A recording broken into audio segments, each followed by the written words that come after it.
All right, welcome everybody. Thank you for inviting me and my good colleague and friend Franck Vigneron.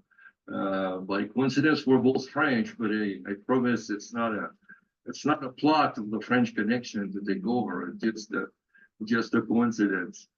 Yeah, so I'll talk about mostly the business plan, but I will try to avoid to fall into the trap of going too technical and just digging into the very detail of the exercise. So what I want to do first is to show you a little more of my experience because the presentation was good, but I wanted to add some stuff about what I have done with the second slide. Can you see the slide? Yes, everybody can see the slide. Okay. Yes, yeah. Yeah, so I added some elements what I have done. I have a dual path, career path, academia, and also in a company. I've worked like 20 years, 22 years in a very, very large company, Électricité de France, which is the producer of electricity and gas in France. That was 100% state-owned at that time, not the case now, but at that time was the case. And then I been teaching in different universities, like you said, and especially at USC for 5 years, teaching the strategy class, Pepperdine, and I taught abroad in China and in Vietnam several times. So I was the international director for the Nazarene College of Business and Economics for around 5 to 7 years, then done research on different aspects of management. And which is probably more in alignment with our discussion is I've been supervising around 90 student-based consulting projects, for small businesses and nonprofit organizations over the last 10 years or so, because we have different programs at the MBA level, at the undergrad level to help small biz and nonprofit. I wrote a book on management consulting. You have the reference at the end. And you have my email address at the top, Daniel Degravel at CSUN.edu, my phone number, and the email address of my consulting practice. Right, so let's dig into what we are here for, the business plan. So first, I would like to talk a little bit about strategy. So strategy is what is the future of the organization, the outcome of the reflection that the company has on its own future. And I can allow recording, right? I record, okay. So, the future is never written for humans, I think, but for organization. So the acceleration of turbulence and change in the environment is being taken by some as an excuse not to do any strategy, but it's the opposite. Strategy is really a fit between the organization and its environment, right? And every organization should do it. So what is the connection between strategy and the business plan? So we'll see this after. But I would like to illustrate, because there are so many definitions of strategy that is confusing. I try to represent it in a simple way with a comprehensive definition. If you have your organization now in 2024, then you want to understand, identify, determine, choose what will be your organization in the future, for example, in 2030, depending on the industry. Of course, it can be 5 years, 7 years, 10 years. It depends on the industry. So strategy, as I see it, is really the combo of two things. One, the vision that you have for your future, which is the rectangle with the dotted line, which is of course somehow fuzzy because you don't really know exactly. You know exactly what your organization is now, if you have good systems of diagnosis, but you don't know exactly the future of your organization. But you have to project this. So you have opportunities, you have threats, the black cloud, the blue cloud, And you can detect this, and there are techniques to analyze this. But strategy is the combo of the vision plus the role, right? The image of the future plus the road, the route to get there. So, let's talk about the business plan now. The business plan is just a manifestation of the strategic reflection. It's a plan, like its name says. And the route, the journey is as important as the outcome, in this process. So, you know that the business plan is used by financial institutions, potential partners, to see if the business is serious, what is the likelihood of success, and what is the financial projection? Is the business going to make a profit, supposedly, right? But it's also a guide for the action in the organization and motivation for the members. So the business plan is generally for startups or the first cycle of strategic process, meaning that you're just starting to do it, or you are establishing an organization. Whereas the same exercise, but generally deeper, is called strategic plans for larger companies, or the later cycles of strategic cycles, the later cycle, because your company is supposed to grow, right? Even if you're starting, you hope in the future to have a bigger company. So that's what the business plan is. So there are many models that exist. If you Google it, you will find, a lot of different 5Cs, 7Cs, 7Ps, different. But the fundamentals are always the same. So I will show after a synopsis of what the business plan looks like. But the foundation of this business plan is always the fundamental resources or areas of activities of action of any organization. Now, when I say organization, I don't use the term firm on purpose because I want to cover the three types of organization that exist: for profit, small business, non-profit, and state-owned or controlled organizations. These are three types of organization that have slightly different needs, but you can have a business plan and a strategic plan for all of them, all the three types. So below, I showed some of these fundamental resources and areas that you all know: finance, market, operation, structure, very classic. So let me show you a kind of synopsis of what the business plan looks like. You have different colors which show different types of elements, components of this. Well, where you start at probably product market. What product do you sell to which market? That's the product and service also, of course. So the sales are the fundamental start, and this is the area that is connected to marketing, right? And that Frank will talk about after. The vision and the mission of the company or the organization are: the mission is what you are doing now. What is the service? What is the need that you are fulfilling for a portion of society? The vision is more complicated because it's the projection of the future of the organization. So it's a little square with a dotted line that we had on my previous slide.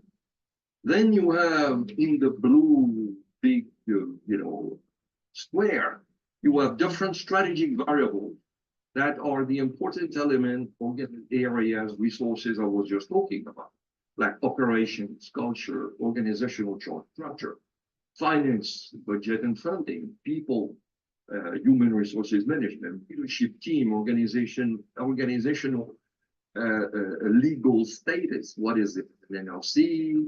Is it a sole proprietorship? All the S corp, all the different types of legal formats that exist, and then control and operation system. Another aspect, and I put it in red because it is so important and neglected probably, is the competition. Who are your rivals? Most organizations, oh, I don't have rivals, I'm unique. No, no, you are not unique. There is competition. Very, very rarely companies do not have competition. It exists, but it's extremely rare. And then this leads to the notion of competitive advantage. Why do consumer choose you instead of your rival? If you don't know the answer to this question, then you may not have any competitive advantage. And so it's good that you think about creating and maintaining. Right. So the business plan content, the time horizon, depends on the industry, the strategic cycle, which is a little different than the business plan cycle. Well, we can talk about it later. But classically, a business plan and a strategic plan is a year exercise, legally exercise, right? So at the beginning, the first cycle of strategy, or very early business plan, the organization is just being set up. So you don't really reflect on strategy. You just establish the company so it can work, just it can function, right? These are what I call the basic arrangements. But later, you should shift to a more strategic approach, to something a little more sophisticated. I am always surprised to see that companies have really a lack of depth in this analysis, but I understand because analysis is different. We can deal with today. You can see how today is working, because you have the data, but projecting in the future is extremely difficult, right? So I think the analysis is serious and good in areas like finance, operation, and structure, because you are obliged to. You don't have a choice. You must have a budget. You must see how much money you have in the bank, and you must have operations clearly defined, right? But for competition and competitive advantage, the analysis is really, really not as it should be, right? It's weak. So I know that the goal of small businesses is to survive, just be there next year and the following year. So there is a big difference between large companies and small biz, because large companies have more resources and they have more strategic maneuvers, or I call it strategic moves that they can use, like diversification, vertical integration, globalization, which are generally not available to small biz for various reasons, right? Very often for small biz, the issue is how can we be more efficient? How can we survive and how can we be more efficient using the resources that we have in a more effective and efficient way? So, the choice of low cost versus differentiation is always there. Now, let's talk about the business plan in practice, because I know that's what interests you. So I have represented all these different components that we talked about already and try to see how can you answer this, right? And I'm not talking about the software. There are software that exist, like LaxPlan, they exist, so they can help you to formalize your thinking. But where do you find information? Right? So the fundamental questions that you have at the very beginning is always the same. Two fundamental questions. Is there a viable market willing to pay to acquire the product? Meaning, ask the market the money. I would like to have a Gulfstream 650, but I can't afford it, right? So I am not a market for the Gulfstream 650. Second question, can the organization deliver the product to this market and realize a profit? To this question, the business model to know if you can make a profit. Right. So these are linking to product and market, which is the mission. Now, all the other things must be built, constructed in a coherent set that makes sense. And this is not too difficult, for the current situation, because you know what you are doing. You know what money you need. You can do simulations. You know the structure. Oh, we'll have me. We'll have my deputy. We'll have this. We'll have the head of this. So these things could work. What is more difficult is to look at the rivalry and competitive advantage. Right? So now, if we look about the vision, which is the future, 5 to 10 years. This is much more difficult, right? How do you envision your company in 5 or 10 years? And what are the actions that you have to take now and over these 5 years to move the organization where you want it to be? So I try to show you the business plan in practice. In blue, you have the method or the means or the resources that you can use to do it, to try to generate these elements of the business plan. So the first are not too difficult because you're just formalizing a situation or the company that it exists or is just about to exist. But for the vision, the second part below the dotted line is much more difficult because you have to do research. Right? You have to reflect on the organization. You have to understand the intuitions that the top management have. Right? The top management knows the industry better than anyone else. So they have probably intuitions about what should be the future for the organization. And I give some elements of help, like the desires and wills of the top management, the projection of rivalry in the future, the availability and cost of resources, the market potential, the evolution of the market, evolution of the taste of consumers, and so on, evolution of rivalry. So this is the core of doing a business plan. A business plan is a kind of justification of the quality of the company now. But as a tool for orientating your action for the future, you need to do that. I'm sorry, I talk a little fast. I think you have access to the slide. So at the very bottom in green italic, I give you some of the very classic models that we use in strategy. The most famous is the SWOT, right? Strength, weaknesses, opportunity, and threats. But you have other ones that allow you to understand the diffuse environment or the narrower environment of the industry, like the PESTEL, like the Globus Factors model of competition, and so on and so forth. So you have a bunch of models that are available and tools for strategies to understand the strategy. So I want to give you a little bit bigger perspective on strategy by the 4 levels of strategy that exist, which are applied to larger companies mostly, but they can be also applied to small biz, right? The grand strategy is decide if you grow, hold, or replenish, right? The corporate strategy, which applies when you have different businesses, different combination product market, like General Electric, big company which has hospital equipment like X-ray, scan. They makes also aero engines for aircraft.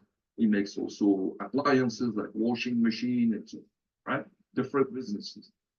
The business strategy is the strategy that you apply to a specific business. So if you have 5 businesses, then you will have 5 business strategies, right? Low cost differentiation, to make it simple. And then the functional strategy is strategy that applies to the different functions. I want to give you just a perspective. I teach this, so I have hours of class on this, right? Then I have 3 slides. I don't know where I am in terms of time, where I try to understand what is the strategic latitude that exists in 3 different types of organizations: for-profit, non-profit, and state-owned or controlled organizations like the DMV or the FBI, right? So I will just talk about this one because I think that this is the most common case. So for small biz, the strategic latitude focuses mostly on operations and efficiency, right? Marketing, very important because most of the small biz want to reach out to more clients, increase their sales, be more well-known, increase reputation, blah, blah, blah, visibility. That's France's, area, and he is specialist in that. And of course, creating and developing a competitive advantage, right? So I pass on the 3 others. I think I'll finish with this because it's a model which explains really Okay, I have things left, so I can continue to talk. I put a tie for you today, so I'm not been wearing a tie for a long time. People don't wear tie anymore. So this model shows it's a French model, right? Which is not well known in the US, but it shows the model that strategists use to work. Strategists are at the apex or of the different disciplines of management, and they are an integrated discipline that reunites, that integrates all the disciplines of management, like HR, finance, marketing, production, and so on. Right? So this model shows the external strategy, which is called the external strategy, product, markets, and technology, right? And the internal strategy in blue, where you have all the variables that are the strategic variables for the strategist, which who is working on the people, on the leadership, on structure, culture, resources and capabilities. And in the middle, the pink star is the competitive advantage, right? The competitive advantage is being born at the interface of internal strategy and external strategy. So when you do a business plan, you actually work with this variable because you do the work of a strategist. It's exactly what you are doing, right? So I believe, and I said this in this slide, but I passed them. I went quickly on this because I thought that time was limited. But I strongly believe that companies, small business can get help from advisors, consultants, small business, student-based consulting projects, not obligatorily for the whole thing, right? Because it must come from them, must come from this company. But they can, at a certain point, when they have reached a level of maturity, ask for review, just for review with an external eye to see what they think, and then they can be helped at this point. But this is what I think, right? But of course, every company decides, every organization decides about that. This is the strategic management process in general. We use it for large companies, but this is absolutely valid also for small business, right? Because you must have the analysis of the external environment, internal environment, the determination of the alternative choices of strategy, what kind of strategy do you have? And there is a big toolbox of strategic moves that I don't have time to explain. It's a one semester course, right, to explain all of this, and choosing one strategy, justifying this choice, implementing it, evaluating it, controlling it, and correcting it. Classic problem-solving loop. The vision, mission, goals are what I just defined before, right? And I think that was my last slide. So now there was another one, but I passed on this one. So the most important, slides for me are this one: the business plan in practice, right? Because they show you the content, and this one, of course, which is the kind of exhibit that shows the visual, the different types of elements. I forgot to tell you this little symbol, right? Means that it looks like a bug, right? That you have in your bed, right? Yes. It shows that all these variables are connected together. They represent a coherent set. You cannot have the operations independently from people or from leadership or from finance. Everything is connected together in this big coherent, right? That's what the strategy is about, the coherence between, at a higher level, between the environment of the company, the strategy of the company, and the resources and competencies and processes of the company. Right. Now with this, I thank you for your attention. I hope I was not too fast. You have my information. I give it back to you if you need. Right at the top right of the slide, you have my email address and my phone number. Thank you very much for your attention. I suppose we'll have Q&A at the end at one point. Okay. Thank you very much.